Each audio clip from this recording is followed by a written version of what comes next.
काम बढ़िया रहेगा दबले बढ़िया रहेगा। अरे नहीं खींचेगा, दोनों की दबा रही तो दोनों इसे डाल दीजिए उसको। देखा क्या और होता था दल हो।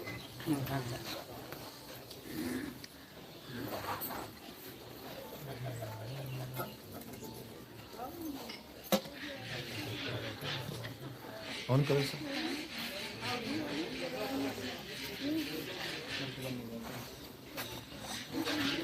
बैठ जैसा सा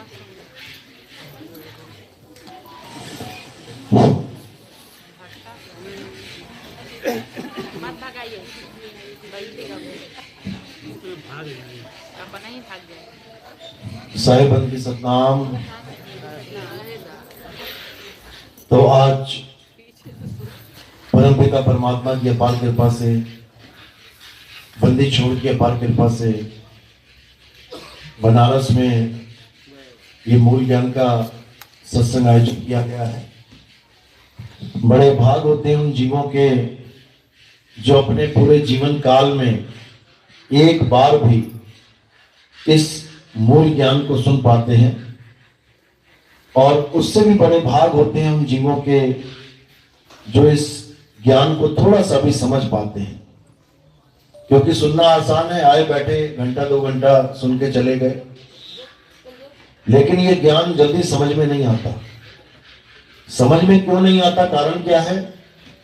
क्योंकि आज तक इतना अज्ञान इस दिमाग में जा चुका है, इतना अज्ञान हमारे अंदर भर चुका है कि हम उस अज्ञान को ही ज्ञान मान के बैठ गए। और अब जब असली ज्ञान आया है तो वो समझ में नहीं आता।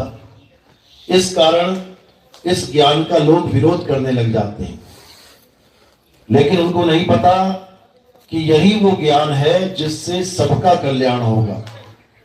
केवल हिंदू का नहीं, केवल मुसलमान का नहीं, केवल सिख का नहीं, केवल ईसाई का नहीं, सारे जगत का, पूरे विश्व का कल्याण इसी मूल ज्ञान से होगा।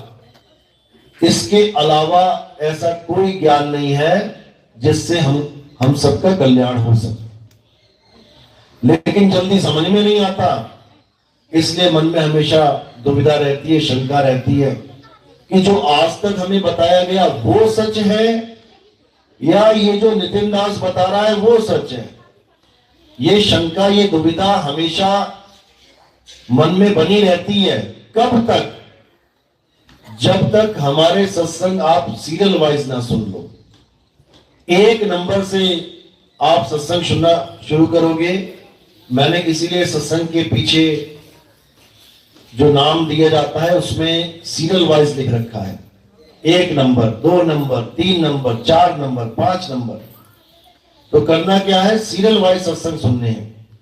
जब आप 1, 2, 3, 4, 5, 6 करते हुए सत्संग को सुनना शुरू करोगे, और जो वाणियों के प्रमाण हैं, जो संतों ने प्रमाण दिए हैं, वाणियां हमारे लिए लिखी गई हैं, रटने के लिए, गाने के लिए नहीं, वाणियां गा गा के पैसा कमाने के लिए नहीं, वाणियां गा गा के पाठ पूजा करवाने के लिए नहीं कि तुम 50-50 हजार के पाठ करवाओ उन वाणियों के द्वारा। फ्री में लिख के गए वो हमारे लिए, हमें मार्गदर्शन करने के लिए, हमें रास्ता दिखाने के लिए। ये हमारी कमाई का जरिया नहीं है कि वाणियां पढ़ ली और उससे पैसे कमाने लग गए। ये वाणियां हमें उस मार्ग की तरफ जाने का इशारा करती हैं जहां पर पहुंच के हमारी मुक्ति होगी। एक एक वाणी में वो गुप्त भेद छुपे हुए हैं जो हमें तब समझ में आते हैं जब आप हमारे सत्संग को सुनेंगे। जब सीरियल वाइज सुनते चले जाएंगे और वाणियों के भेद आपको समझ में आने लग जाएंगे, फिर आपके सामने कोई भी ग्रंथ रख दिया जाए, आप 1 मिनट में समझने लग जाओगे ये वाणी कहां की बात कर रही है, ये ज्ञान कहां का दिया जा रहा है। क्योंकि ज्ञान केवल एक नहीं है कि आप कहोगे केवल एक ही ज्ञान है। हर वाणी में 3 प्रकार के ज्ञान दिए जाते हैं: जीव अवस्था, शिव अवस्था और पीव अवस्था। यानी एक ही स्कूल में तुम्हें ऐसा नहीं है कि एक ही किताब पढ़ रहे हैं सारे बच्चे। छोटे से लेके बड़ा बच्चा एक ही स्कूल में पढ़ेगा। जैसी छुट्टी होगी देखो कितने कितने साइज के बच्चे निकल रहे हैं। कोई छोटा सा बच्चा निकल के आ रहा है, छुट्टी हो गई, छुट्टी हो गई। कोई मध्यम साइज का निकल के आ रहा है और कोई बड़ा बच्चा निकल के आ रहा है। पढ़ एक ही स्कूल में रहे हैं, लेकिन क्या उनकी किताबें एक हैं? नहीं है। एलकेजी वाला एलकेजी की किताब लेके बैठा है, 5वीं वाला 5वीं की किताब पढ़ रहा है, 10वीं वाला 10वीं की पढ़ रहा है, 12वीं वाला 12वीं की पढ़ रहा है, लेकिन स्कूल एक ही है। नाम पूछो कौन सा स्कूल है? सरस्वती शिशु मंदिर, लेकिन क्लास अलग अलग है। इसी प्रकार ये जो ज्ञान है संतों ने हमें दिया है, ये पाठशाला तो एक ही है, लेकिन इसमें लेवल अलग अलग है। कोई जीव अवस्था का ज्ञान है, कहीं शिव अवस्था का ज्ञान है, कहीं पीव अवस्था का ज्ञान। तो जैसी जिसकी बुद्धि है वैसी अवस्था का ज्ञान लेके वो बैठ गया। जिसको जीव अवस्था का ज्ञान समझ में आया उसने जीव को ही परमात्मा बता दिया कि कुछ नहीं है, जब संसार में जीव ही जीव है, बस जीव को जान लो यानी परमात्मा को जान लो। जिसको शिव अवस्था का ज्ञान आ गया वो शिव को पकड़ के बैठ गया कि कुछ नहीं है, शिव ही सत्य है। और जिसे पीव का ज्ञान समझ में आ गया वो पीव अवस्था को जान जाएगा, जो परम अवस्था है, उसके आगे कुछ नहीं है। इसीलिए बोला बहुबंधन में बांधया एक बेचारा जीव, और केवल छूटे आपने जो न छुड़ाए पीव।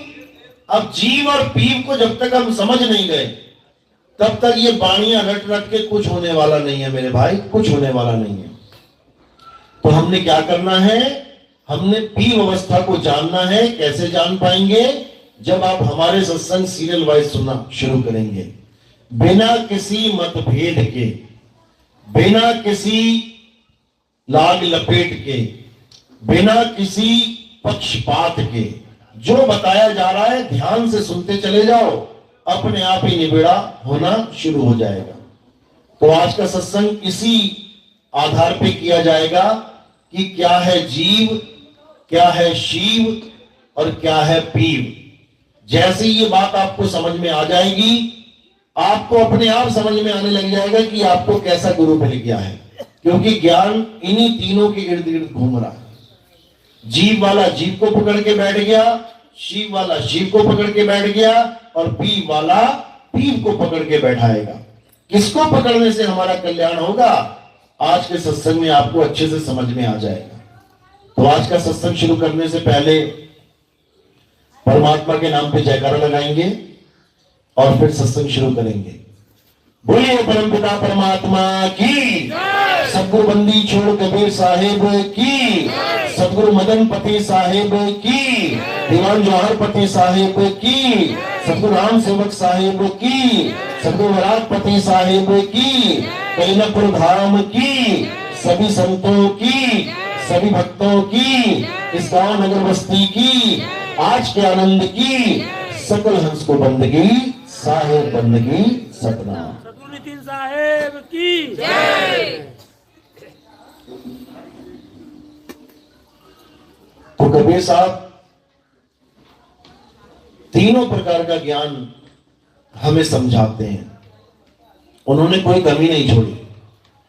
अपने ग्रंथों में तीनों प्रकार का ज्ञान समझाते हुए क्या बताते हैं कि एक जीव, एक शिव और एक पीव, इन तीनों को समझ जाओ तो तुम्हें खुद समझ में आने लग जाएगा कि आखिर हमारा इस इंसान जन्म का उद्देश्य क्या है। किसी के साथ कोई मतभेद नहीं है, किसी के साथ कोई झगड़ा नहीं है, किसी के साथ कोई ऊंच नीच वाला काम नहीं है। केवल ये तीन ज्ञान समझ लो, अपने आप ही समझ में आ जाएगा कि सामने जो गुरु बैठा है वो कौन सा ज्ञान दे रहा है। गुरु सब बड़े हैं, ऐसा नहीं कि कोई छोटा है। एलकेजी वाला गुरु भी बड़ा है, अगर वो एलकेजी का पाठ ना पढ़ाए अच्छे से तो तुम यूकेजी में नहीं जा सकते। पहली वाला गुरु भी बड़ा है, अगर पहली क्लास अच्छे से ना पढ़ाए तुम सेकंड में नहीं जा सकते। 10वीं वाला गुरु भी बड़ा है, 10वीं अच्छे से ना पढ़ाए एग्जाम में तुम पास ना हो पाओ तो आगे नहीं जा सकते। इसलिए सबसे पहले ये समझ लो कि गुरु मेरे सभी बड़े, अपनी अपनी थॉट। अब ये नहीं है कि सारे गुरु पार कर देंगे, साहिब ने निबेड़ा कर दिया, अपनी अपनी ठौर। अब क्या ठौर है गुरु की हमें पता नहीं है, इसलिए हम झगड़ा करने लग जाते हैं। हमें अपने गुरु की ठौर नहीं पता होती कि मेरा गुरु कहां तक की पहुंच रखता है, इसलिए हम झगड़ा करने लग जाते हैं कि नहीं, तेरा गुरु अधूरा, मेरा गुरु पूरा। पूरा गुरु वाला भी अगर तुम्हें समझाने आ जाए कि तेरा गुरु अधूरा है, समझ जा, नहीं समझ में आएगा। क्यों? ठौर ही नहीं पता है। तो इस ठौर को समझना है। 3 ठौर हैं, एक जीव ठौर है, एक शिव ठौर है और एक पीव ठौर है। इन तीनों ठौर को समझ जाना है। तो सबसे पहले जीव पे आ जाते हैं। कह रहे हैं जीव, जो जीव को सर्वे सर्वा मानते हैं। बहुत से पंथ हैं, एक का नाम क्या लूं, बहुत से पंथ हैं। कबीर पंथ में भी हैं। कबीर पंथ में पारक नाम से ये पंथ चलता है। पारक का नाम सुना है? पारक गति इलाहाबाद में मशहूर है, नरसिंहपुर में मशहूर है, बुरहानपुर में मशहूर है। तो ये जो गद्दी है पारक गद्दी, इसमें सब कबीर पंथी भरती हैं। ये बचपन से ही अन्य अन्य लोगों को कबीर साहब की शिक्षा देके कबीर पंथी बनाते हैं। अलग अलग पंथों से आते हैं लोग और उनको साधु भेष देके पूरा बीजक रटवा देते हैं। पूरा बीजक तो रट लेते हैं, जैसे पंडित जी ने गीता रट ली या रामचरितमानस रट ली, ऐसे ये बीजक रट लेते हैं। बिल्कुल तोता बना देंगे इनको। कहीं से भी कोई साकी बोलो, एकदम आवाज आएगी उनकी। अब तोता तो बन गए, लेकिन क्या उस बात को समझ पाए जो बोल रहे हो? बीजक क्या कह रहा है?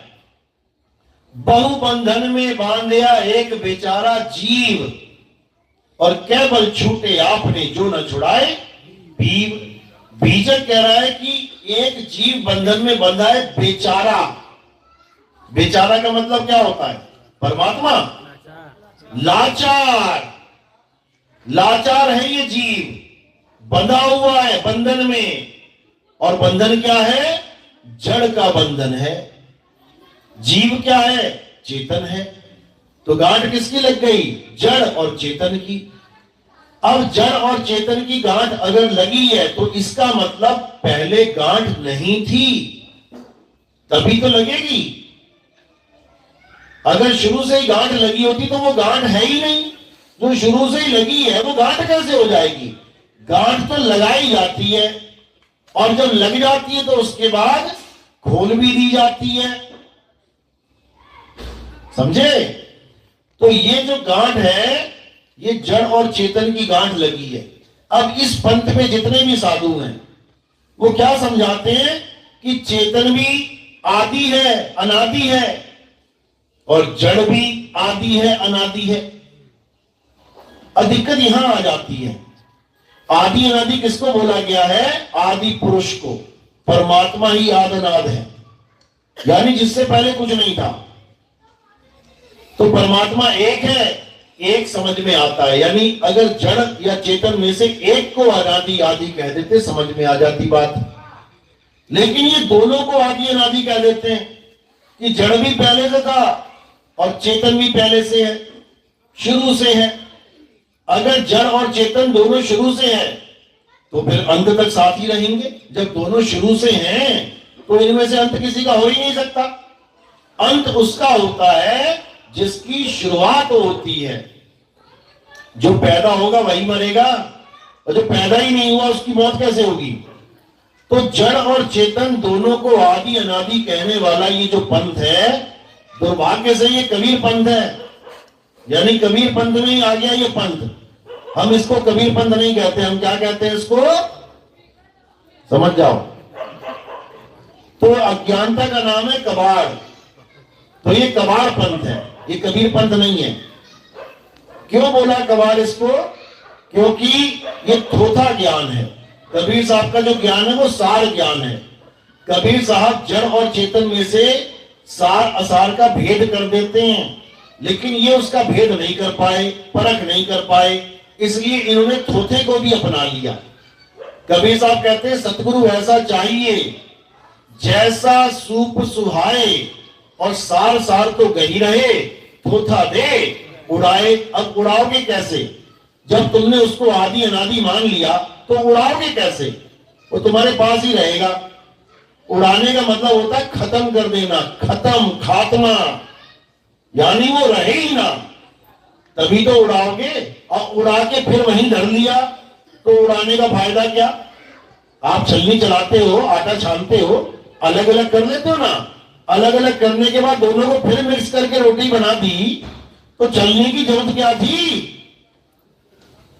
इसीलिए कबीर साहब इन लोग को समझा रहे हैं, इन्हीं लोग को समझा रहे हैं बीजक में, भाई रे दो जगदीश कहां से आया और कहो कौन बौराया। और ये पढ़ भी रहे हैं इस वाणी को, भाई रे दो जगदीश कहां से आया, यानी दो सत्ताएं आदि अनादि कैसे हो गई, और बगा भी रहे हैं। इतना दुर्भाग्य है इस जीव का कि कबीर साहब की अनमोल वाणी को पढ़ने के बाद भी समझ नहीं पा रहा कि आखिर में बोल क्या रहा हूं। अब कबीर साहब ने इसी बीजक में जीव अवस्था का खंडन किया है कि जीव बिना शब्द के तेरी मुक्ति नहीं हो सकती। क्या बोल रहे हैं? बीजक बतावे वित्त को जो दिन गुप्ता होए, और ऐसा शब्द बता जीव को बूझे बिरला कोई। अब कबीर साहब ने जो बीजक नाम रखा इस ग्रंथ का, बीजक का मतलब क्या होता है? बीज नहीं होता। बीजक का मतलब होता है गुप्त धन को खोजने वाला यंत्र। कई लोग सोना खोजते हैं, एक रॉड सी पकड़ी होती है हाथ में, आगे गोल सा पॉइंट होता है, उसको खोजते खोजते देखते हैं कि जहां भी सोना होता है वहां वो बजने लग जाता है, टी टी टी टी। और जमीन के नीचे सोना है लेकिन हाथ में बीजक है, यंत्र है, तो गुप्त धन मिल जाएगा। तो कहते हैं बीजक बतावे वित्त को जो धन गुप्ता होए, ऐसा शब्द बता जीव को बूझे बिरला कोई। यानी इस जीव की मुक्ति कैसे होगी? ऐसा शब्द बता जीव को। यानी अगर तू पूरा गुरु है तो इस जीव को ऐसा शब्द बता दे जिससे इसकी मुक्ति हो जाए। अब वो शब्द क्या है? उस शब्द का नाम क्या है? वो ये पढ़ तो रहे हैं लेकिन पढ़ने के बाद भी नहीं समझ पा रहे हैं। उस शब्द का नाम क्या है? सार शब्द। सार शब्द ये पढ़ तो रहे हैं दिन रात, वाणी पढ़ते हैं। क्या लिखा है वाणी में? सार शब्द गही बाची हो मानो एतबारा, अक्षर पुरुषिक पेड़ निरंजन हवा की डारा। अब पढ़ तो रहे हैं दिन रात लेकिन इनसे कोई पूछे कि सार शब्द नाम की कोई चीज होती है तो क्या कहते हैं? सार शब्द नाम की कोई चीज नहीं होती। बिल्कुल सिरे से खारिज कर देते हैं। खारिज क्यों करते हैं? कारण क्या है? वो एक कहानी सुनिए ना, अंगूर खट्टे हैं, सुनी ना?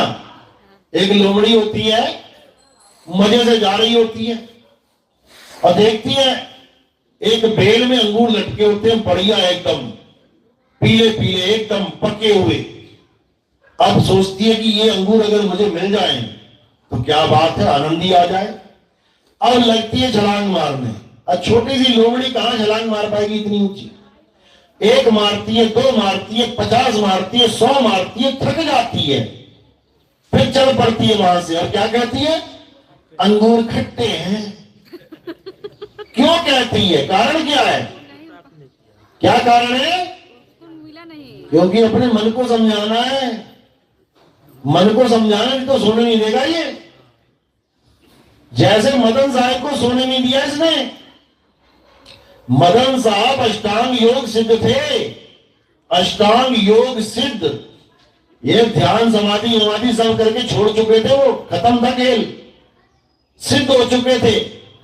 जब उन्होंने कबीर बीजक पढ़ी और जब उन्होंने ये लाइन पढ़ी कि सार शब्द गही बाची हो मानो एतबारा, भाई साहब नींदें उड़ गई उनकी, नींदें उड़ गई, सब कुछ छोड़ दिया, जंगल में चले गए कि परमात्मा अगर है तो आके मुझे सार शब्द का भेद बताए, नहीं तो ये है तलवार और ये है गर्दन।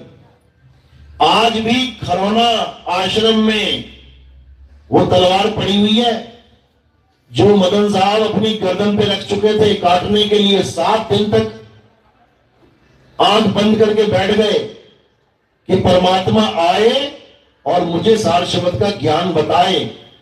बाकी संतों को बताया तो मुझे भी बताए। अटल भक्ति करी, 7 दिन तक उठे नहीं, और जब उठे तो रख दी गर्दन पे तलवार कि परमात्मा नाम की कोई चीज नहीं है। तो जब तलवार रख दी तो कबीर साहब आए वहां पे और उनको ज्ञान, सार शब्द का ज्ञान समझाया। ये वाणी कहां दर्ज है जो उनकी आपस में बात हुई? ये बड़ैया गद्दी से एक ग्रंथ प्रकाशित है, सन 1986 में ये प्रकाशित हुआ था। ग्रंथ का नाम है अभिनंदन। ग्रंथ का नाम अभिनंदन क्यों रखा गया? अभिनंदन का मतलब होता है स्वागतम, यानी उस ज्ञान के स्वागत के लिए इस ग्रंथ का नाम अभिनंदन ग्रंथ रखा गया, जो ज्ञान पूरे विश्व को जगाने के लिए एक दिन आएगा। इसलिए उस ग्रंथ का नाम कोई कबीर वाणी या कबीर ज्ञान या कबीर ये या कबीर वो ना रख के क्या रखा गया? अभिनंदन। ये उस ज्ञान का अभिनंदन है। उस अभिनंदन ग्रंथ में कबीर साहब और मदन साहब की वार्ता है, जिसमें कबीर साहब मदन साहब को सार शब्द का पूरा ज्ञान समझा रहे हैं और बता रहे हैं कि मदन, इस सार शब्द के बिना एक भी जीव बचने वाला नहीं है। चाहे वो विहंगम योग वाला 5 साधना की 5 भूमियों की साधना करता मर जाए, चाहे वो किसी भी पंथ में 5 नाम 7 नाम 10 नाम जपता मर जाए, चाहे वो निरंकारी पंथ में दोनों हाथों के बीच में परमात्मा को देखता देखता मर जाए, चाहे वो मंदिर मस्जिद गुरुद्वारों में सारी उम्र धक्के खाता हुआ मर जाए, किसी का भी कल्याण बिना सार शब्द के नहीं होने वाला। तो मदन साहब ने कहा, भाई फिर ये सार शब्द गुरुजी कैसे मिलेगा सबको, कैसे प्राप्त होगा, कैसे आप सबके पास जाओगे? जैसे आप मेरे पास आए हो, किस किस के पास जाओगे? कैसे ये ज्ञान पूरे संसार में उजागर होगा? तब मदन साहब को कबीर साहब ने क्या समझाया कि उसकी चिंता तुम मत करो, उसकी चिंता किसी को करने की जरूरत नहीं। एक ऐसा समय आएगा जब पूरे विश्व में, पूरा विश्व, ये यूपी एमपी हरियाणा नहीं है, पूरा विश्व यानी Japan, Singapore, Italy, France, America, Canada, Greece, Lithuania, Dubai, Oman, जितने भी देश तुम्हें दिखाई दे रहे हैं, ये सब देशों में ज्ञान फैल जाएगा। अब ये कैसे फैलेगा? उस समय तो ये मुमकिन नहीं था, ना कोई मोबाइल थे, ना कोई इंटरनेट था। साधु महात्मा बेचारे पैदल जाते थे, जहां गांव में बैठ गए वहां ज्ञान दे दिया। जो नहीं गांव तक पहुंच पाया, भले पड़ोसी गांव का क्यों ना हो, उसको नहीं मिलेगा, आगे बढ़ गए।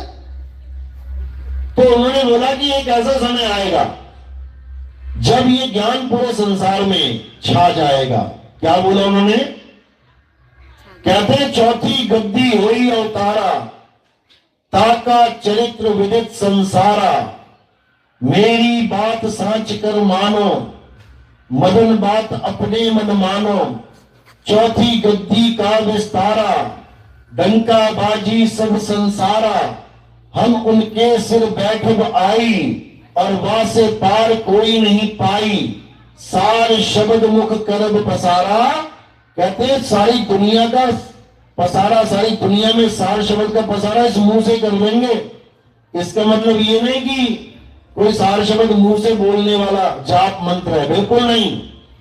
कहते पूरे संसार में इस सार शब्द का डंका बजेगा और सारे जीवों का कल्याण होगा। जो विवेकी होगा वो इस ज्ञान को सुनते ही जाग जाएगा और अपने आप इस पंथ में जुड़ता चला जाएगा।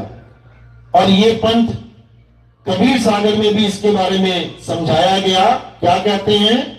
12 पंथ काल फुरमाना, भूले जीव न जाए ठिकाना, 13वें पंथ हम ही चले आए, सब पंथ मेट के एक पंथ चलाएं। ये वाणी 600 साल पहले दर्ज थी कबीर सागर में।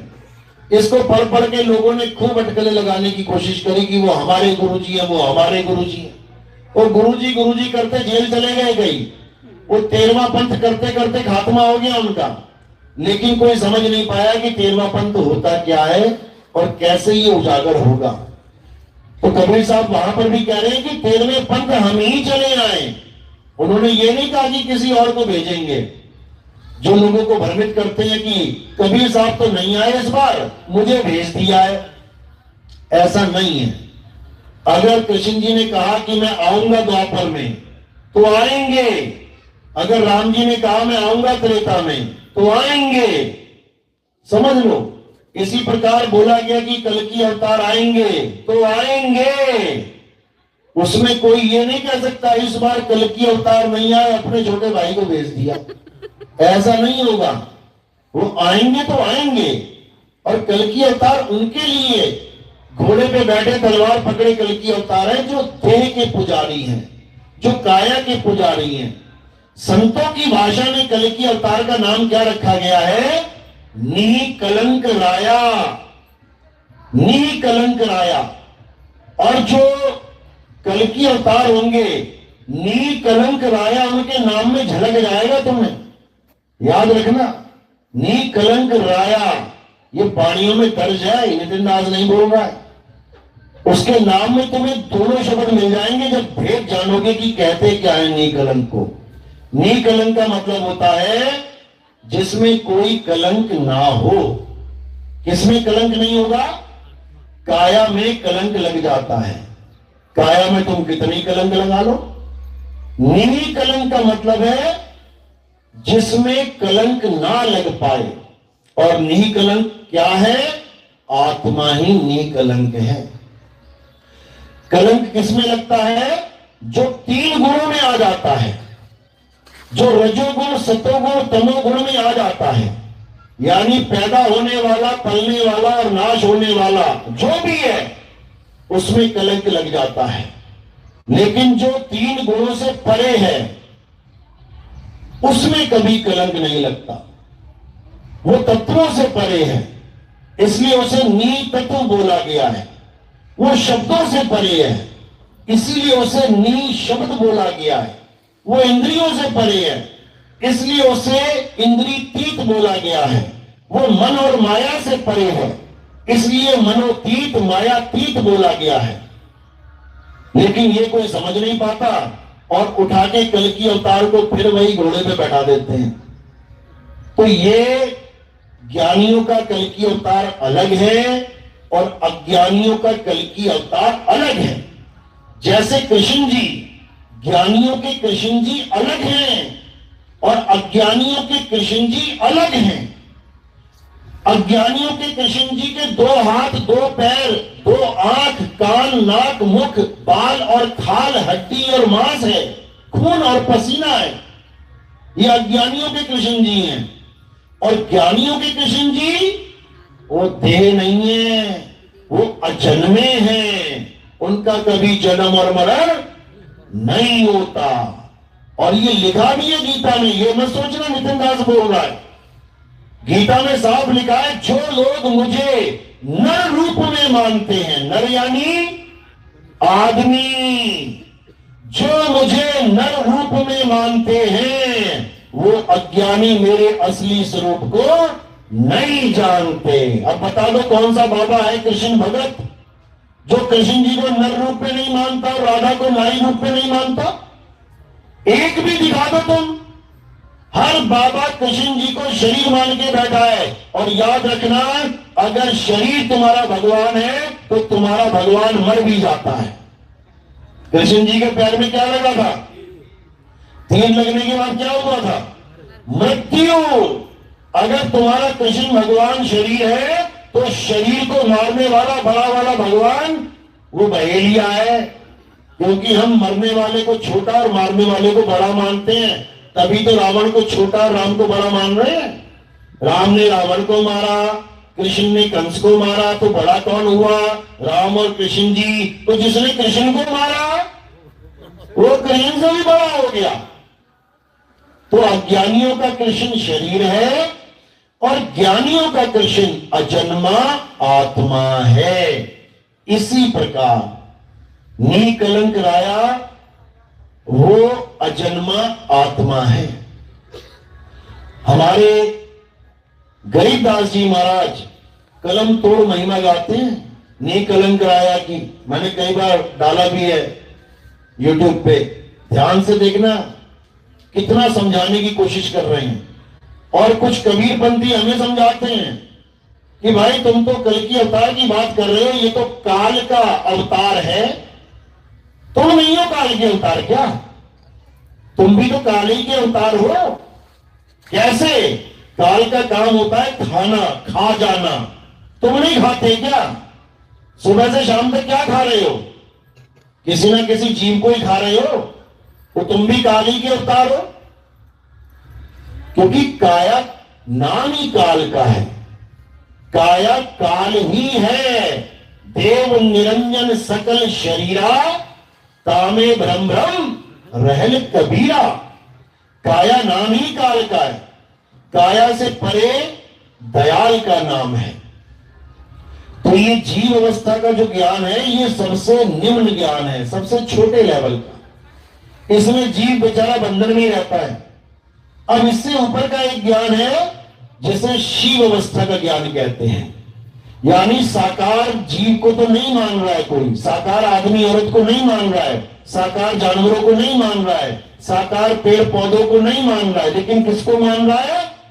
निराकार को। इसी को शिव कहते हैं। निराकार क्या है? जितनी भी साकार वस्तुएं तुम्हें दिखाई दे रही हैं ये सब निराकार में ही घूम रही हैं। यानी दोनों हाथों के बीच में ये जो गैप है, तुम पूरे आसमान तक ले जाओ चाहे इसे, तुम्हारे मेरे बीच में जो गैप है, जो स्थान रिक्त स्थान है, खाली स्थान है, उसे निराकार कहते हैं। निरंकारी पंथ में इन्हीं दोनों हाथों के बीच में खाली स्थान दिखा के क्या बताया जाता है कि यही परमात्मा है। अब बेचारा ये जीव जो वैसे ही अज्ञानी है, ऊपर से गुरु भी ऐसा मिल गया, वो इसी को परमात्मा मान लेता है और उसको देख देख के कहता रहता है धन निरंकार मैं तेरी शरण, मैनू बख्श ले, यानी मुझे बख्श लो। अब ये नहीं समझ में आ रहा इसको कि ये निरंकार में ही तो सारे खात्मे चल रहे हैं, सारी तबाही, सारे जितने भी आप देखोगे भूचाल, जितने भी देखोगे, कोई सुनामी, जितना भी तुम देखोगे कोई तबाही मच रही है, वो कैसे मच रही है? इसी निराकार में मच रही है। किसको बख्श लिया उसने? बता दो किसी को बख्शा हो तो? अरे जो गुरु निरंकारी है उसको नहीं बख्शा इसने, वो भी गोलियां लग लग के मरे हैं, उनके भी एक्सीडेंट हो गए, किसमें मरे? इसी निराकार में मरे। तो ये परमात्मा कैसे हो गया? बिल्कुल नहीं। ये तो तुम्हारी मदद तक नहीं कर सकता। तुम किसी कुएं में गिर जाओ, खाली कुआं हो, भले पानी ना हो उसमें, चारों तरफ तुम्हारे परमात्मा है, निराकार है, उसको बोलो जरा मुझे निकालते, निकल जाओगे क्या? यानी तुम ऐसे परमात्मा की शरण में आ गए हो जो तुम्हारी बात भी नहीं सुन सकता, जो तुम्हारी मदद भी नहीं कर सकता। और तुम किसी आदमी से कह देना, चलता हुआ आदमी कोई कुएं के ऊपर खड़ा हो, देख रहा हो तुम्हें, उसको कहो भैया निकाल दे, तुम्हें निकाल लेगा वो, तुम्हें बाहर निकाल लेगा। तो निराकार तो खड़ा देखता रहा और निकालने वाला कोई और हो गया। इसका मतलब उस निराकार से भी कोई बड़ा है।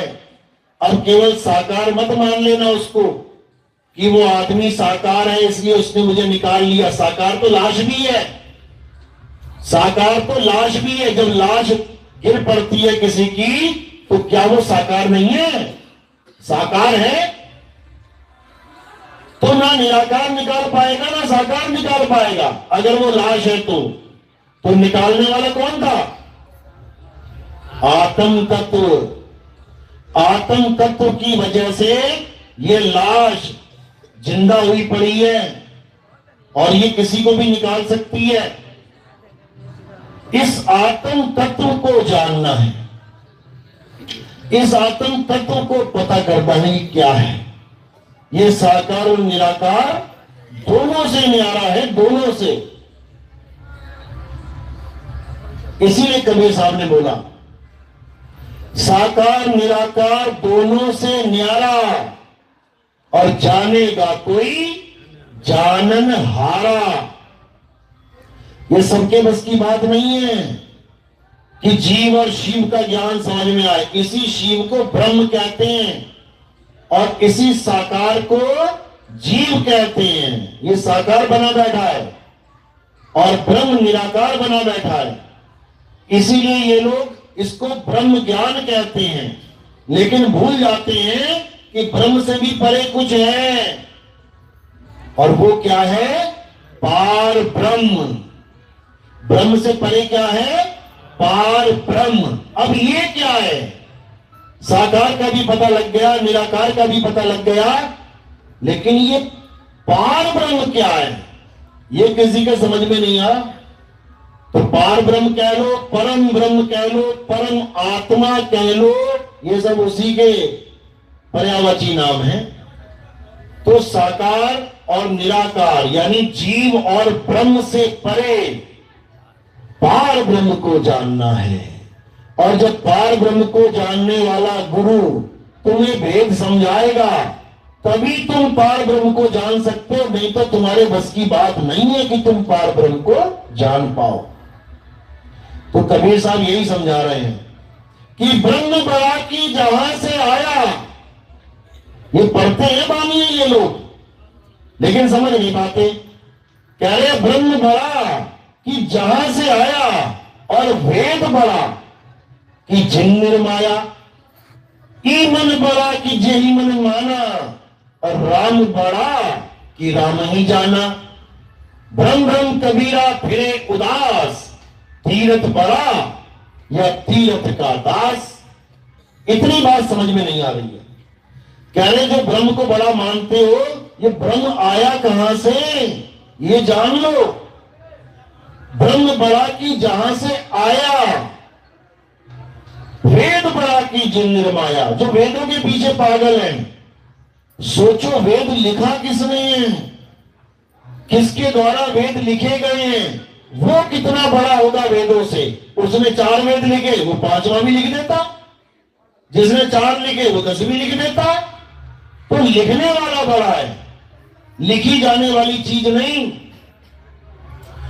ब्रह्म बड़ा की जहां से आया, वेद बड़ा की जिन निर्माया, ई मन बड़ा कि जेहि मन माना, राम बड़ा कि राम ही जाना।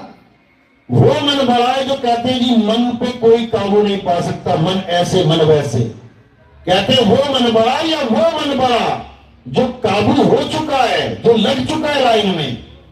ई मन बड़ा कि जेहि मन माना, और राम बड़ा कि राम ही जाना। वो राम बड़ा है जिसको तुमने लिख दिया दीवार पे, या वो बड़ा है जो उसको लिखने के बाद जान रहा है कि मैंने क्या लिखा है। यानी लिखने वाला बड़ा है और लिखी जाने वाली चीज छोटी है। जिसने लिखा है वो मिटा भी सकता है, अभी तुम लिख के मिटा दो। तो ये वो राम नहीं है लिखा और मिटे जाने वाला, जिससे कल्याण होगा।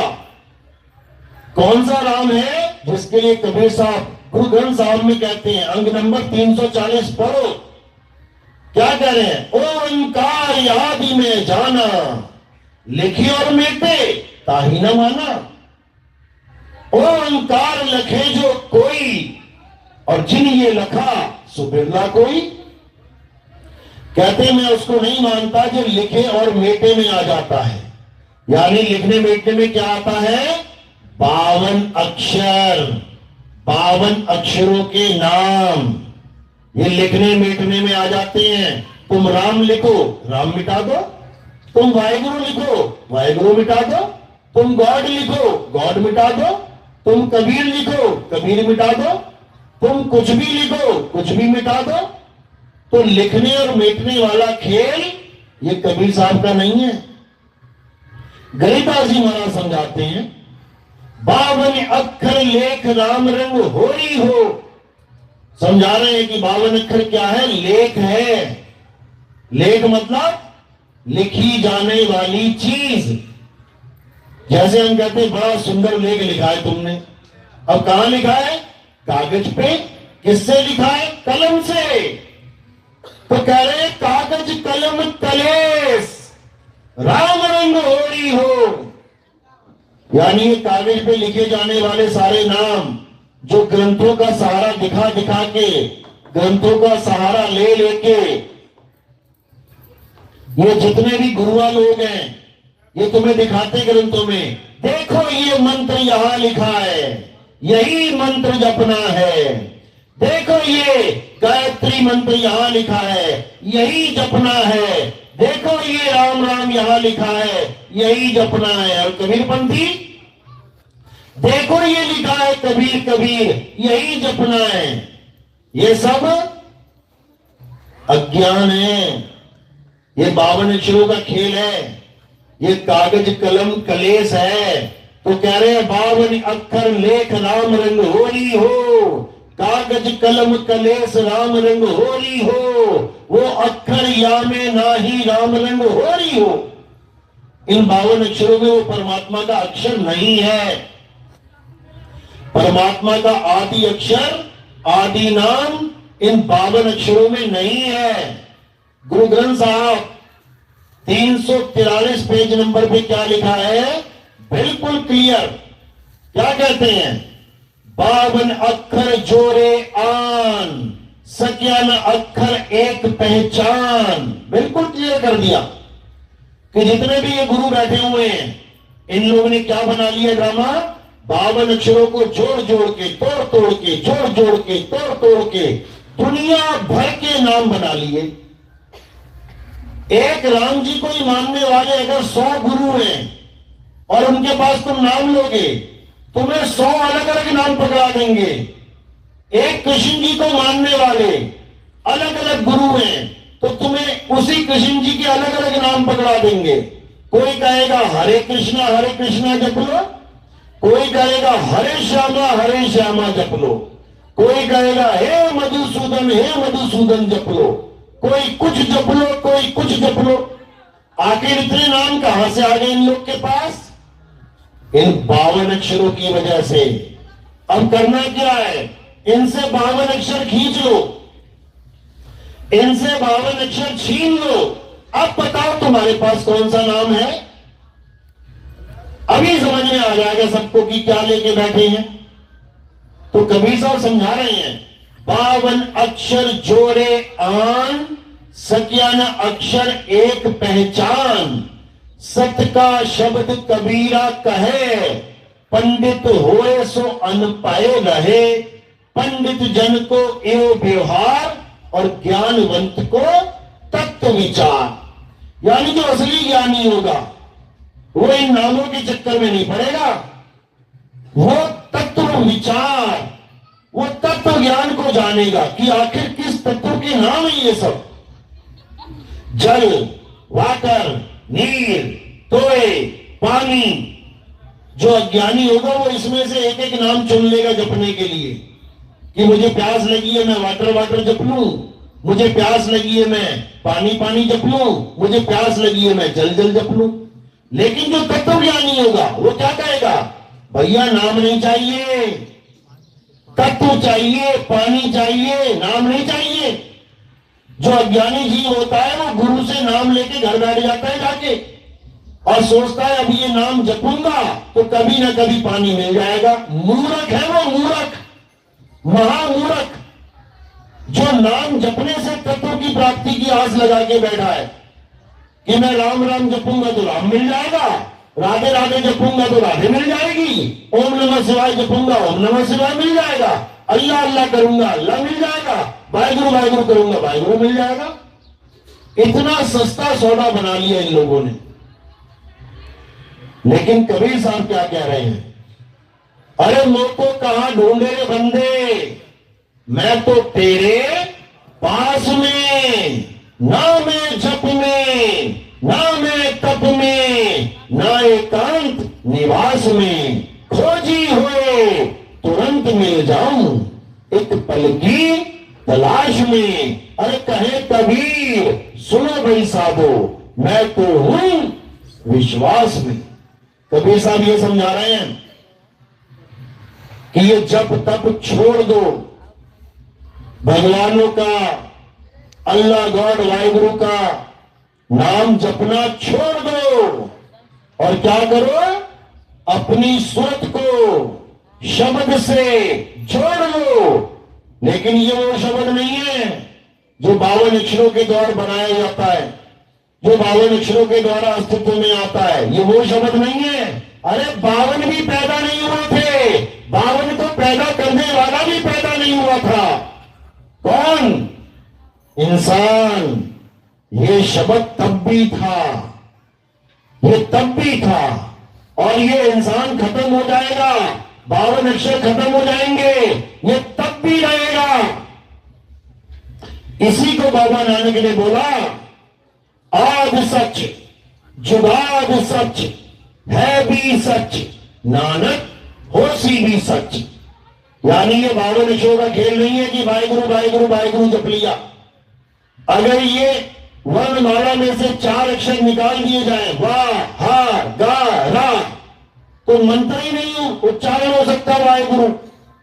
अक्षर को पैदा करने वाले ने, अक्षर को, जिसने अक्षरों की खोज करी, अगर ये 4 अक्षर ना खोजता, वाह हा गा रा, या फिर ये 2 अक्षर नहीं खोजता, रा मा, या ये 3 अक्षर नहीं खोजता, आ ला हा, तो बताओ कहां से नाम लेके आते तुम?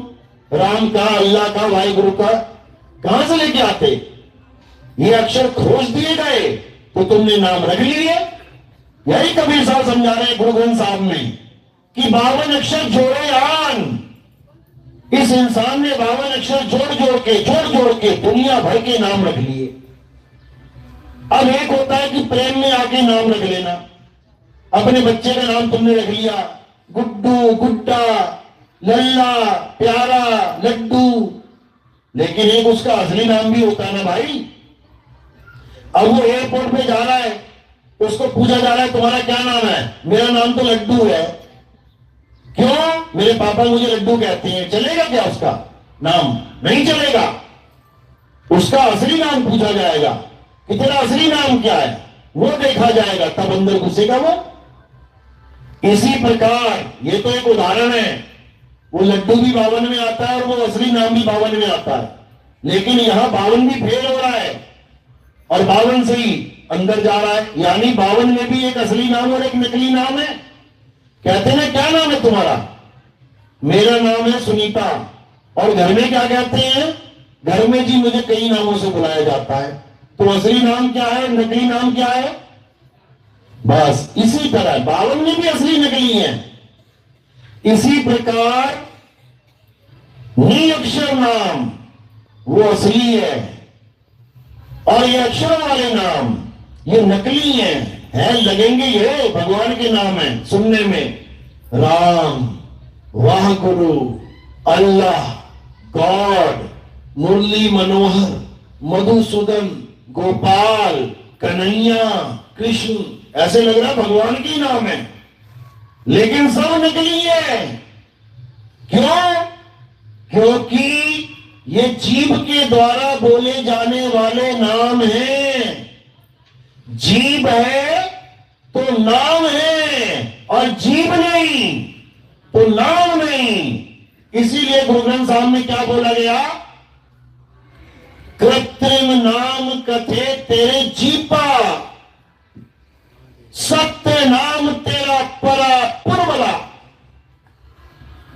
कहते हैं हे प्रभु, जीभ से बोले जाने वाले तेरे सारे नाम कृत्रिम यानी नकली हैं, नकली। इंसानों ने बना दी है अपनी अपनी भाषा में, इंसानों ने बना दी अपने अपने भाव के द्वारा। लेकिन जो तेरा असली नाम है वो क्या है? सतनाम। सतनाम तेरा, तेरा यानी परमात्मा का, काल भगवान अक्षर पुरुष का नहीं कि किसी ने तुम्हें भरमा दिया कि ओम और सोहम सतनाम है। नकली नाम है ये ओम सोहम, इसको सतनाम मत मान लेना गलती से, इंसान जन्म बर्बाद हो जाएगा। तो कह रहे हैं सत्य नाम तेरा परा पुरबला। परा यानी परा, परे, सब नामों से परे, 52 अक्षर के कृत्रिम नामों से परे। और पुरबला, पुरबला पता क्या होता है? कहते हैं मेरे जागे रे पुरबले भाग।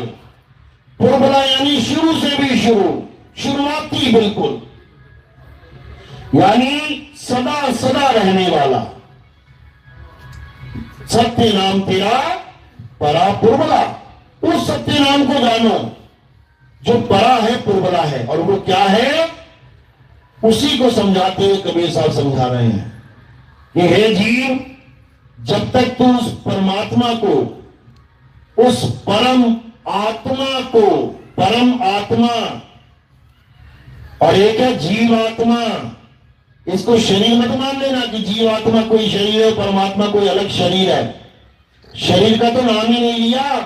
जीव आत्मा, परम आत्मा दोनों अविनाशी हैं और शरीर नाशवान है। कहते हैं ना ईश्वर अंश जीव अविनाशी, यानी जब हम जीव कहते हैं तो वो भी अविनाशी है, और जब हम परमात्मा यानी पीर कहते हैं वो भी अविनाशी है। ये दो अविनाशी हैं, समझ लो। कई जगह इनको दो अक्षर भी बोला गया है, लोग कंफ्यूज हो जाते हैं कि कबीर साहब कह रहे हैं कि यहां पे दो अक्षर जपो, दो अक्षर को जानो। कबीर साहब ने दोनों अविनाशी का भी जिक्र किया है।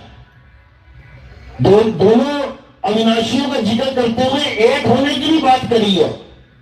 कहते अब तो जाए चढ़े सिंहासन, मिले हैं सारंग पानी, राम कबीरा एक भय है, कोई न सके पहचानी। क्योंकि ईश्वर अंश जीव अविनाशी। अब अंश कहां समाएगा? अंशी में। जीव कहां समाएगा? पीर में। तभी तो एक होगा। इसी को साहिब ने वाणी के द्वारा समझाया है। क्या कहते हैं? तो ही मोही मोही तो ही अंतर कैसा, कनक कटिक जल तरंग जैसा। यानी देखने में ये दो अलग अलग लगेंगे, लेकिन एक ही रूप है इनका। एक अपने रूप को जानता है इसलिए पीर है, और एक अपने रूप को नहीं जानता इसलिए जीव है। बस इतनी सी बात है। समुंदर और समुंदर की लहर दोनों एक जगह दिखेंगी, तुम्हें अलग नहीं कर सकते इनको। ऐसा हो सकता है समुंदर यहां पर आए और लहर वहां गलियों में घूम रही है? समुंदर और समुंदर की लहर एक ही है। बस भेद क्या है कि एक अचल है और एक चलायमान है।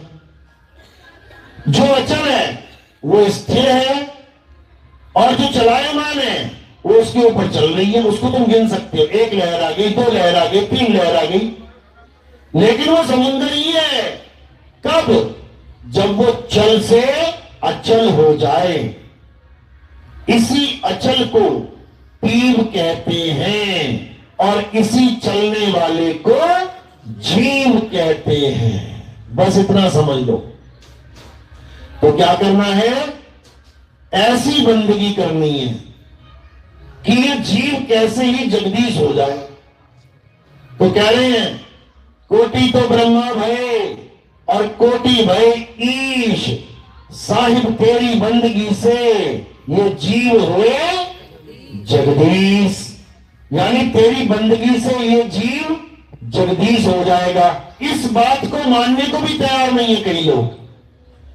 जो ये वाणियां गा गा के सुना रहे हैं वही इस वाणी को मानने को तैयार नहीं है कि नहीं नहीं नहीं, जीव कभी जगदीश नहीं हो सकता।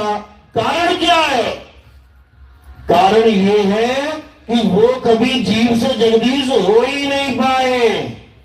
कारण ये है, क्या बेटा कभी बाप नहीं बन सकता? बन सकता है, लेकिन जो कभी बाप बना नहीं वो कभी इस बात को नहीं मानेगा। और जो बाप बन गया वो क्या करेगा? अरे मैं बेटा भी था, मैं बाप भी हो गया। तो ये ज्ञान ऐसा ज्ञान है जिसको अटपट ज्ञान कहते हैं। अटपट ज्ञान कबीर का झटपट लखा न जाए, और जो इसको झटपट लखे तो सब खटपट मिट जाए।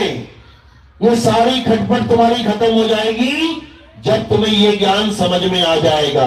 और ये ज्ञान कोई जपने वाला ज्ञान नहीं है कि कबीर साहब ये नाम जपवाने आए थे, कबीर साहब वो नाम जपवाने आए थे। अरे कबीर साहब सारे नाम छुड़वाने आए थे। छोड़ दो ये नाम जाप और क्या करो? जीव को पीर कैसे करना है ये जानो, उस बंदगी को जानो जिससे तुम्हारा कल्याण हो जाए। तो यही कबीर साहब समझा रहे हैं, लेकिन अज्ञानी जीव इसको समझ में उसके नहीं आ रहा है। कबीर साहब समझा भी रहे हैं कि आदि नाम हम भाग सुनाया, और मूर्ख जीव समझ नहीं पाया। कह रहे आदि नाम को मैंने मुख से भाग भाग के सुनाया। इसका मतलब ये नहीं वो कोई मंत्र था, सत्य कबीरा, ये आदि नाम बना दिया इन मूर्खों ने। सत्य कबीरा नाम जपवा के आदि नाम बोल के लोगों को भरमा दिया। किसने भरमा दिया? हंस मुनि कालदूत ने एक्टिवेट है पूरा, ये पूरा एक्टिवेट है। अभी पता नहीं कितने लाखों जीवों को भरमाएगा। 1-1 लाख रुपए में सार शब्द दिया जाता है, और सार शब्द के नाम पे क्या दिया गया? सत्य कबीरा। बताओ, 52 अक्षर है ये, तुम्हें 52 के जंजाल में फंसा दिया। कबीर साहब कह रहे हैं कि मैंने आदि नाम के बारे में बता बता के ग्रंथ भर दिए। मैंने ये बता बता के ग्रंथ भर दिए कि वो आदि नाम अबोल है, अज्ञेय है, अनाम है, निरक्षर है, निशब्द है। कितनी जगह देखोगे, हर जगह उन्होंने निशब्द निरक्षर का भेद समझाने की कोशिश करी, लेकिन ये मूर्ख जीव समझ नहीं पाया। तो अब क्या समझना है? आदि नाम को समझना है। आदि नाम यानी 52 अक्षरों से परे तुम्हारा सत्य स्वरूप, वही आदि नाम है, वही निज नाम है। क्या है निज नाम? सत्य स्वरूप। सत्य स्वरूप ही तुम्हारा निज नाम है। वाणी में गाया भी कबीर साहब ने, लेकिन ये अज्ञानी गा तो लिए, समझ नहीं पाए। क्या गाया? कहते हैं सत्य स्वरूपी नाम साहिब का, सो निज नाम हमारा। अब बताओ, सत्य स्वरूपी नाम साहिब का, कौन से साहिब का नाम सत्य स्वरूपी है और कौन से साहिब का नाम तुम्हारा नाम है? अगर सत्य स्वरूपी साहिब का नाम सत्य कबीर है तो तुम्हारा नाम भी क्या होना चाहिए? सत्य कबीर, क्योंकि दोनों एक हैं। लेकिन इन मूर्खों को समझ में नहीं आया कि आदि नाम, ये सार नाम, ये सार शब्द कहते किसे हैं, और आ भी नहीं सकता जब तक परम पिता परमात्मा की कृपा ना हो जाए, जब तक बंदी छोड़ की दया ना हो जाए। भाई साहब, इस ज्ञान को कोई माई का लाल नहीं समझ सकता। जितना बड़ी मर्जी बड़ा ज्ञानी ध्यानी हो, कितना ही बड़ा वेदांती पंडित हो, कितना ही बड़ा आचार्य बना बैठा हो, इस ज्ञान को समझ नहीं सकता। उसके बस की बात नहीं, नकल मार सकता है। आज हमारे सत्संग सुन के ये राधे राधे जपने वाले, ये बड़े बड़े अपने नामों के आगे आचार्य आचार्य लिखने वाले, ये सब नकल मार के केवल बातें करना जान गए हैं, बड़ी बड़ी बातें कर रहे हैं। लेकिन जब इनसे पूछ ले कोई कि अचल है क्या, अचल अवस्था कहते किसे हैं, अचिंत है क्या, अचिंत कहते किसे हैं, जमीन निकल जाएगी पैरों से। लेकिन लोग बातों का हलवा खाने में आनंद लेते हैं कि क्या बात कही है, क्या बात, अब उसको कही का अनुभव है कि नहीं ये नहीं पता, लेकिन क्या बात कही है। अरे कही बात तो सुन सुन के तुम कह लो, कितनी देर लगती है। किसी ने रसगुल्ला खा के कहा वाह मजा आ गया, तुम कह लो बिना रसगुल्ला खाए वाह मजा आ गया। ये तो मुंह का स्वाद जानता है ना कि किसको आनंद मिला और किसको नहीं मिला। आवाज तो दोनों की एक ही निकल रही है। इसीलिए कबीर साहब ने कहा कि ये आत्मा आत्मा करने वाले बहुत आएंगे, अभी ये पंडाल भर जाएंगे, तुम्हें जगह जगह आत्मा आत्मा करने वाले लोग मिलेंगे। ये वाणी 600 साल पहले बोल के गए थे कबीर साहब, अभी सिद्ध नहीं हुई है, होने वाली है। क्या कहते हैं कबीर, आत्म ज्ञान का पड़ा नगर में शोर, और पूछो कैसी आत्मा तो देते दांत निपोड़। ये वाणी भविष्य के लिए बोली गई थी, ये वाणी उस समय के लिए नहीं थी। उस समय तो आत्मा को जानता ही कोई नहीं था, हिंदू मंदिरों में उलझा पड़ा था, मुसलमान मस्जिदों में।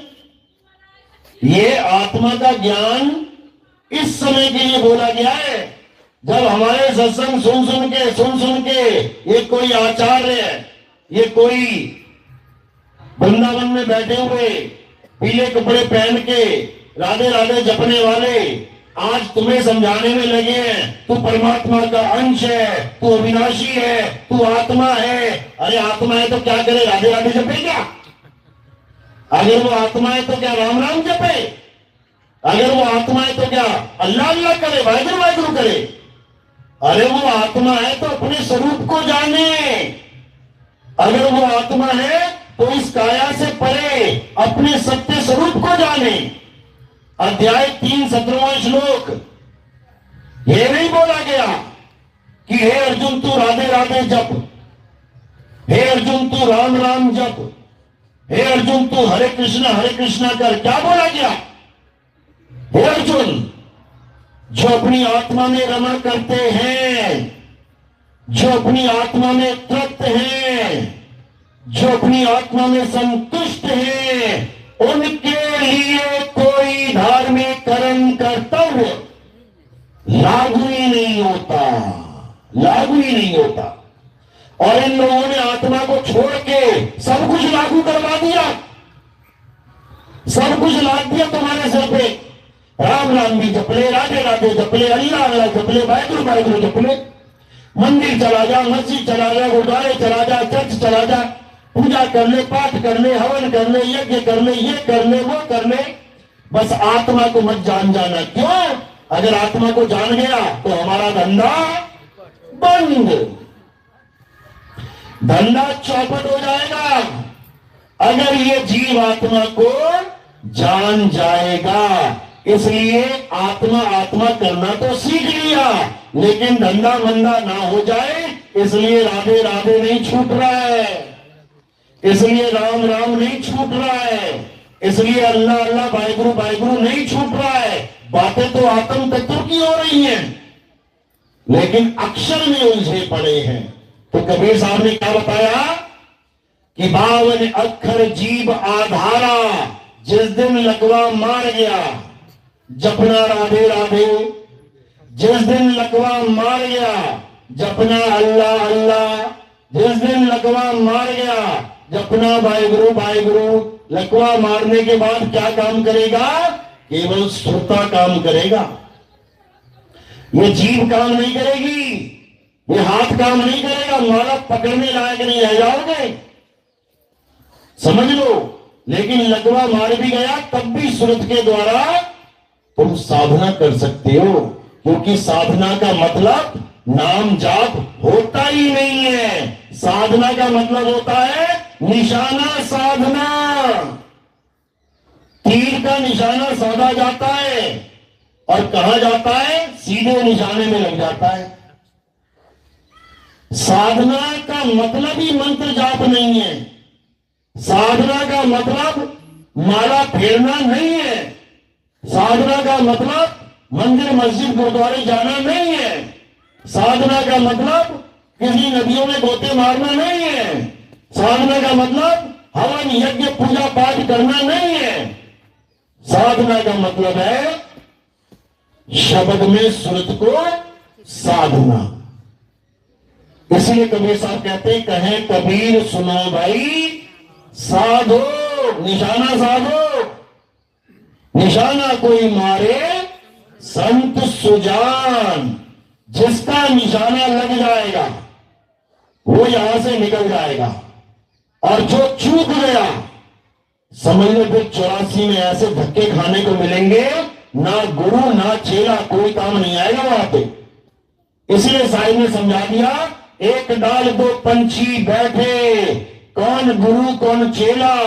गुरु की करनी गुरु भरेगा, चेले की करनी चेला, तो उड़ जा हंस अकेला। यानी हंस को अकेले ही अपने घर जाना है। और कैसे जाएगा? जब उसे घर का एड्रेस मिल जाएगा। अरे कहां से आया, कहां जाएगा, खबर करो अपने तन की। क्यों बोला तन की? क्योंकि इस तन में तू आया है और इस तन को तू छोड़ के जाएगा। अब जिस दरवाजे से आया है अगर उसी दरवाजे से निकल गया तब तो समझ लो पहुंच जाएगा घर। और अगर जिस दरवाजे से आया है वहां से ना निकल के कहीं और से निकल गया तो जाएगा फंस। तो इसलिए साहिब क्या समझा रहे हैं कि अपने दरवाजे को जान लो, परमात्मा के दर को जान लो। इसीलिए बोला जाता है दरवेश, यानी उस दर पे खड़े हो जाओ जहां तुम्हें तुम्हारा असली वेश मिलेगा, नकली वेश उतर जाएगा वहां पे। इसलिए दरवेश बोला गया। लोगों ने क्या सोच लिया, दरवेश का मतलब होता है चोले पहन के भीख मांगो, ये दरवेश ही है, दर दर पे भटकने वाला। ये उस दर की बात चल रही है, उस द्वार की बात चल रही है जिसके लिए साहिब ने बोला, द्वार धनी के पड़े रहो, धक्का धनी का खाओ, और कब हो धनी निवाजी हैं, जो दर छाड़ना जाओ। उस दरवाजे को छोड़ के मत जाना, वो पीर का दरवाजा है, उसी को शब्द द्वार कहते हैं। अरे शब्द बिना सूरत आंधड़ी, कहो कहां को जाए, और द्वार न पावे शब्द का, फिर भटका खाए। शब्द का द्वार चाहिए हमें, ये 52 अक्षरी शब्द नहीं चाहिए, शब्द का द्वार चाहिए।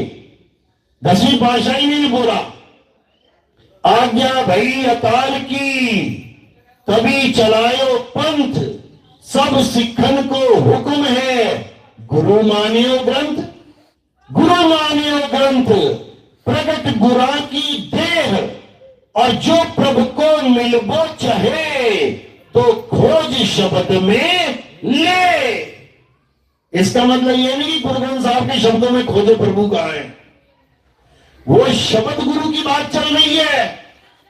प्रभु को खोजना है तो शब्द में खोज। और कौन से शब्द में? हिंदी के, पंजाबी के, उर्दू के, फारसी के, जर्मन के, फ्रेंच के, इटली के, डच के, किसके? सार शब्द में, अक्षर में खोज, उसमें खोज, उसमें प्रभु मिलेंगे।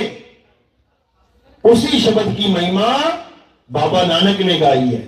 क्या बोला? शब्द गुरु सूरत धुन चेला, दोनों में से शरीर कोई नहीं है, दोनों में से काया कोई नहीं है, ना चेला ना गुरु। तो इसी को समझना है और उस शब्द गुरु को वंदना करना है, उस शब्द गुरु से प्रेम करना है, उस शब्द गुरु में समाना है। बोलिए परमपिता परमात्मा की सदा ही जय हो। साहिब बंदगी सतनाम। अब आरती का समय है। आरती कैसे करते हैं समझ लो। हमारे यहाँ आरती किसी काया माया की नहीं होती, हमारे यहाँ आरती आत्मा की होती है। अब ये आत्मा कहां से पकड़ के लाएंगे? मेरे पास आत्मा है, वो आत्मा ही समझा रही है सब। तो इसी आत्मा को गुरु मान के पूजा जाता है हमारे यहाँ। हमारे यहाँ अविनाशी की पूजा होती है, नाशवान देह की नहीं। अविनाशी की आरती गावे सत्य कबीर। गाते तो हैं ये लोग, लेकिन जान नहीं पाते कि किस अविनाशी की पूजा कबीर साहब कह रहे हैं। ये जीव की पूजा करवा देते हैं, ये जीव को अविनाशी कह के पूजा करवाने में लगे हैं, जबकि आत्मा की पूजा होती है। संत हमारी आत्मा, हम संतन के जीव, और संतन हम में रम रहे, जीव माखन में घी। तो हमारे यहाँ आत्मा की पूजा होती है। तो आत्मा की पूजा कैसे करनी है? थोड़े से फूल लेने हैं और मेरे सिर के ऊपर रख देने हैं। सिर के ऊपर क्यों रखते हैं? क्योंकि पैर से लेके सिर की चोटी तक वो नाशवान काया है, और हमने इन फूलों को कहां समर्पित कर दिया? काया से परे। जब काया से परे कर देते हैं इसको, तो ये आत्मदेव के चरणों में समर्पित हो जाते हैं, ये शब्द गुरु के चरणों में समर्पित हो जाते हैं। तो आरती आपने ऐसे ही करनी है। सेवा में कोई योगदान करना चाहेगा, क्योंकि आपको पता है कि हमारा प्रचार टीवी चैनलों में भी आता है। साधना टीवी और ईश्वर टीवी में सुबह से लेकर शाम तक हमारा प्रचार चलता है। उसमें माया का भी रोल है, बिना माया के ये काम होना सिद्ध हो नहीं सकता। तो इस काम के लिए आप लोगों की दी हुई सेवा यूज की जाती है।